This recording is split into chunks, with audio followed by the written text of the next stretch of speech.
আপনি কি আমাকে ছবিতে দেখেননি? যাই হোক, ছবি থেকে বাস্তবে মানুষ একটু অন্যরকমই লাগে। না, আমার তো আসলে বিশ্বাস করতে কষ্ট হচ্ছে যে আপনার সাথে আমার বিয়ে ঠিক হয়েছে। কিন্তু কেন বলুন তো? না, এর আগে যতগুলো ছেলে দেখা হয়েছিল তারা হয়তো এক একজন ভুঁড়িওয়ালা, না হলে টাক, মানে বিভিন্ন ধরনের প্রবলেম, কিন্তু আপনি তো দেখছি পুরোই উল্টো। ফারিয়া, যেভাবেই হোক এই বিয়েটা কিন্তু তোমাকে ভেঙে দিতেই হবে। একটা কথা বলবো, তোমার ছবি আমি যখন প্রথম দেখি তখনই আমি পছন্দ করে ফেলি, কিন্তু এখন দেখছি বাস্তবে তুমি ছবির থেকে অনেক বেশি সুন্দর। এত সময় লাগলো যে? এর আগে তো এত সময় লাগেনি। কাহিনী কি? কাহিনী আবার কিসের? যাওয়ার পর ছেলেটা অনেক কথা বলছিল, হুট করে তার কথা বলার মাঝখানে বিয়ে ভাঙার কথা বলা যায় না, সিচুয়েশন ক্রিয়েট করতে হয়। তাই বলে এতক্ষণ সময় নিয়ে কথা বলার কি আছে? আচ্ছা বাদ দাও, বিয়েটা ভেঙে দিয়েছো তো? না, একটা বুদ্ধি করে 6 মাস টাইম নিয়েছি।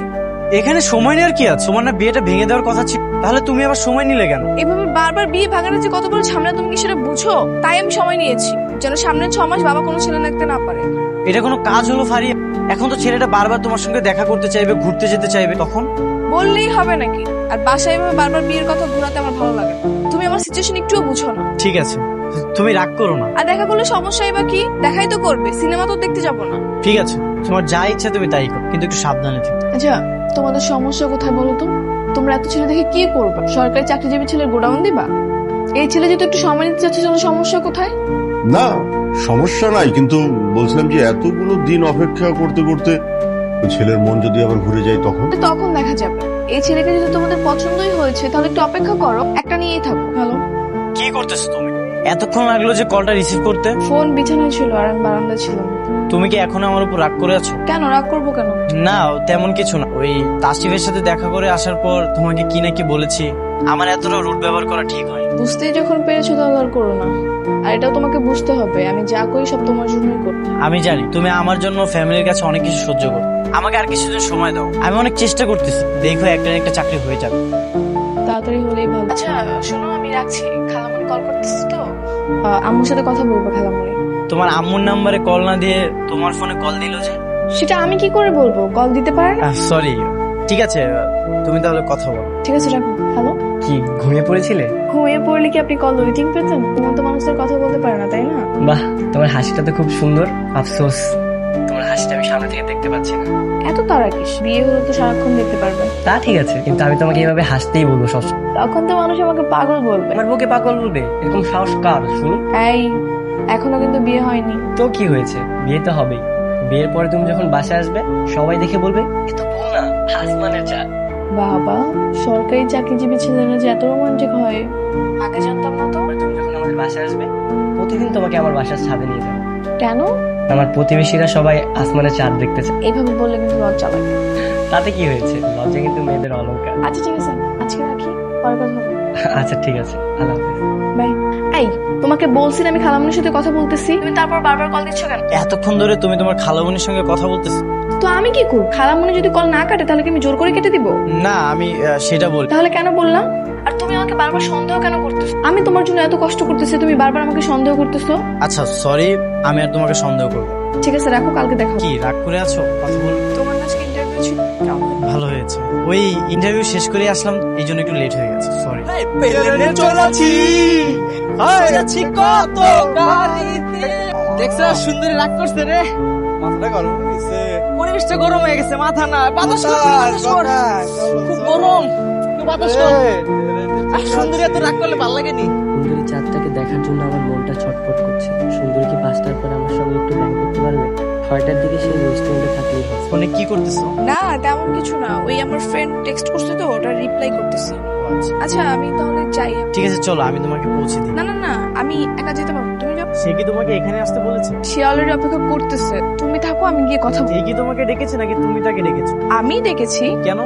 তার সাথে দেখা করা তোমার কি দরকার? আরে বাবা, বিয়েটা বাবা মা মিলে এই মাসে আবার দিতে যাচ্ছে, এখন আমি তাকে ডেকেছি যেন কথা বলে তারিখটা পেছানো যায়। ঠিক আছে তাহলে চলো, আমিও তোমার সাথে। আরে তুমি কোথায় যাবা? কেন, আমি তোমার সাথে যেতে পারি না? তোমাকে দেখলে আবার অনেক কিছু মনে করতে পারে, তুমি এখানে থাকো, আমি যাচ্ছি। তোমার মনে করার কি আছে? তাকে তুমি আমার কথা বলোনি, সে কি কিছু জানে না? জানে না মানে?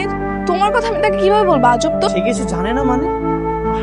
তুমি তাকে এখনো বলোনি তোমার একটা বয়ফ্রেন্ড না, তোমার একটা ভালোবাসার মানুষ আছে? এখন এই কথাটা তুমি তাকে বলোনি? আচ্ছা তোমার মাথায় কি কোনো বুদ্ধি নেই? আমি তাকে কিভাবে বলবো যে আমার বয়ফ্রেন্ড আছে? এটা কি সম্ভব? সম্ভব না মানে তুমি কি তাকে বিয়ে করতে শোনো, আমি তাকে বিয়ে করার জন্য ঝুলিয়ে রেখেছি, সময় নিয়েছি তার। এখন যদি সেখানে গিয়ে আমি বলি যে আমার বয়ফ্রেন্ড আছে, তখন কি সে থাক? তখন আমার বাবা মা কি করবে? আমাকে নিয়ে আরেক জায়গায় বিয়ে। কিন্তু তাই বলে তাই বলে কি তুমি থাকো, আমি যাচ্ছি। তো তোমার মা বাবাই তো আমার মার সঙ্গে কথা বলবে। তাতেই বিয়ে করতে হবে? আমি তো ভেবেছিলাম যে তুমি এখনই বিয়ে করতে রাজি আছো, তাই আর মাকে ওইভাবে জিজ্ঞেস করি। তুমি যখন বলবে তখনই আমরা বিয়ে করছি। Thank you. আচ্ছা একটা প্রশ্ন করি, করেন। এখন বিয়ে করতে চাচ্ছ না কেন? সমস্যা? না তেমন তো কোনো সমস্যা না, আসলে আমি একটু টাইম নিতে চাচ্ছি আর কি, এই জন্য। কি আর বললো 6 মাস পরে। দেখো ফারিয়া, আমার কিন্তু এসব ভালো লাগতেছে। ভালো লাগতেছে না? কি বলতে চাও? তুমি তাকে রিজেক্ট করে দাও, তাকে তুমি বলো তোমার বয়ফ্রেন্ড আছে, তুমি এই বিয়ে করতে পারবে। হ্যাঁ, তখন গিয়ে আরেকটা পাত্র দেখা হবে, আমি গিয়ে সেই পাত্রের সঙ্গে আবার দেখা করব, আবার তোমার জন্য আমি সেই পাত্রের সঙ্গে বিয়ে ভাঙবো, তাই না? কিন্তু আমি এগুলো সহ্য করতে পারতেছি না। আর যদি তুমি না বলতে পারো তাহলে আমিই যাব। এই এত বেশি বোঝো কেন? তুমি যদি আমার জায়গায় থাকো তাহলে তুমি বুঝতে আমি কি ফেস করতেছি। আমি তোমার জন্য সবকিছু করতেছি আর তুমি শুধু নিজের স্বার্থ দেখতেছো, তাই না? তো আমি কি করব? তোমার আর কিচ্ছু করতে হবে না, আমি যাচ্ছি। হ্যালো, এতবার তোমাকে আমি কল দিতেছি, বারবার তোমার কল শুধু ওয়েটিং বলতেছে। তো তুমি তো বুঝতেই পারতেছো আমি কারোর সাথে কথা বলতেছি, তাই না? কথা বলা শেষ হলে তো আমি ফোনটা ব্যাক করবো। কার সঙ্গে কথা বলতেছো তুমি? তোমার সেই খালার সঙ্গে? তার সঙ্গেই কথা বলবো, আমি কথা বলতে পারি আর তোমাকে তো আমি প্রায়োরিটি দিই। ফারিয়া, তুমি না কেমন জানি চেঞ্জ হয়ে গেছো, তোমার মধ্যে একটা অদ্ভুত পরিবর্তন। তোমার কিছু কথা না আমার বুকের মধ্যে অনেক কষ্ট সৃষ্টি করে। তুমি হয়তো বোঝো, কিন্তু একবার আমার কষ্টটা বোঝার চেষ্টা। তো আমি আর কি করবো বলো? তোমার জন্য যতই করি কিন্তু তোমার মন ভরে না। দেখ তো ভাইয়া, শাড়িটাতে আমাকে কেমন লাগছে? সুন্দর লাগতেছে মা, নতুন শাড়ি। হ্যাঁ, আরে ওই দিন তাশরিফ দিল না ওই শাড়িটা, তোর বাবাকেও বলেছি আজকে পাঞ্জাবিটা পরতে। আচ্ছা ঠিক আছে, তুমি এখন যাও, আমি আসতেছি, যাও। কার সাথে কথা বলছিলি? হ্যাঁ, ওর সাথে কথা বলছি, তুমি যাও না, যাও। বল। বাহ, সেই ছেলে তোমার বাবা মাকে গিফট করতেছে আর তোমার বাবা মা সেগুলো পরে তোমাকে দেখা। তো কি হয়েছে? এত কিছু হয়ে যাচ্ছে আর আমি কিছুই জানি না, কিছুই বলো না তো। কি যন্ত্রণার মধ্যে পড়লাম। আচ্ছা তুমি কি বুঝতেছো না? ওর সাথে আমার বিয়ে ঠিক হয়েছে, তো ও গিফট করবে না? এতে সমস্যা কোথায়? আচ্ছা কাল তুমি আমার সঙ্গে দেখো, উনি ঝগড়া করে কি হবে? ঠিক আছে, রাখ। তলে তলে এত কি তুমি কি ভেবেছো আমি কিছুই জানি? এত কিছু এত মেসেজ, এত কল, আর আমাকে বলো যে আমি তার সাথে শুধু কথা বলে বিয়ে পেছানো। বিয়ের কথা তো আগেও বলেছি, এখনো বলছি। আজ রাতে তোমাকে নিয়ে বাইরে কোথাও ডিনার করতে চাই, তুমি কি আসবে? এই নাও তোমার ফোন। আমি তোমাকে অনেক ভালোবাসি, কিন্তু তুমি যে আমার সাথে এমন, আমি কখনোই ভালো। সবসময় ভালো থেকো, আমি এটাই চাই। মানে তোমার কল ওয়েটিং থাকলে তুমি আমাকে বলো তুমি খালার সঙ্গে, তার সাথে তুমি ডিনার করতেছো, তার সাথে তুমি দেখা করতেছো, বাসা থেকে বিয়ের সবকিছু ঠিক, তাহলে আমি কেন তোমাদের পথের কাটাবো? তোমার সুখী আমার আসি। হ্যালো, কে? কংগ্রাচুলেশন মিস্টার পিয়াস, নতুন চাকরির জন্য সুস্বাগত। থ্যাংক ইউ সো মাচ, কিন্তু আপনাকে ঠিক চিনতে পারলাম না, দয়া করে আপনার পরিচয়টা দিন। আপনি আমাকে ভালো করে চিনেন, আমি তাসরিফ। আমার কারণেই আপনার আর ফারিয়ার দীর্ঘ 4 বছরের রিলেশন ব্রেকআপ হয়েছিল। ও আচ্ছা, আপনি? হ্যাঁ আমি আপনার খোঁজ খবর সবসময় রাখতাম। এই দিনটার জন্য আমি অপেক্ষা করছিলাম যে কবে আপনার চাকরিটা হবে। আর আমি আগে থেকেই প্ল্যান করেছিলাম যে আপনার চাকরিটা হওয়া মাত্রই আমি আপনাকে কল দেবো। কেন? কি সব কথা কি ফোনেই বলবো? একটা কাজ করি, কালকে আপনার অফিস শেষে আমরা দেখা করতে পারি। হ্যাঁ শিওর। আচ্ছা আমি কিন্তু আসছি, আর আমার সাথে কিন্তু আমার স্ত্রীও আসছে। ঠিক আছে, কোনো সমস্যা নেই, আপনি আসুন। আচ্ছা তাহলে কালকে দেখা হচ্ছে। একদিন আমার সরকারি চাকরি ছিল না বলে তুমি আমাকে ঠকালে, আজ আমি তোমার স্বামীর চেয়েও সিনিয়র পোস্টে যাব। আজ তোমাকে আমি দেখিয়ে দেবো যে আমাকে ছেড়ে গিয়ে তুমি কত বড় ভুল করেছো। আজ আমাকে দেখে তোমার আফসোস করতে।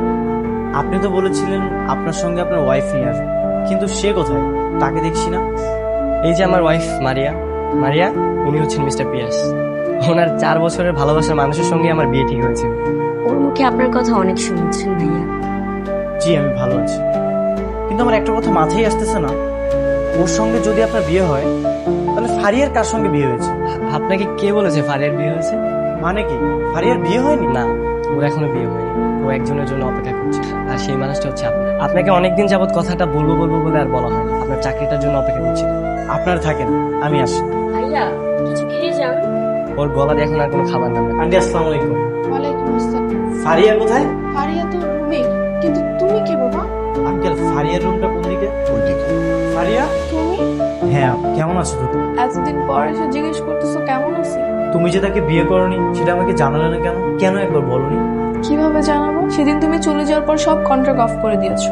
আমি অনেকবার করে কন্ট্রাক্ট করার চেষ্টা করেছি, কিন্তু পারি। তাশরিফ সাহেব সবকিছু জানতো মনে হয়, তাই না? হ্যাঁ, কিন্তু সেটা তোমার চাকরি কনফার্ম হয়ে যাওয়ার পরে।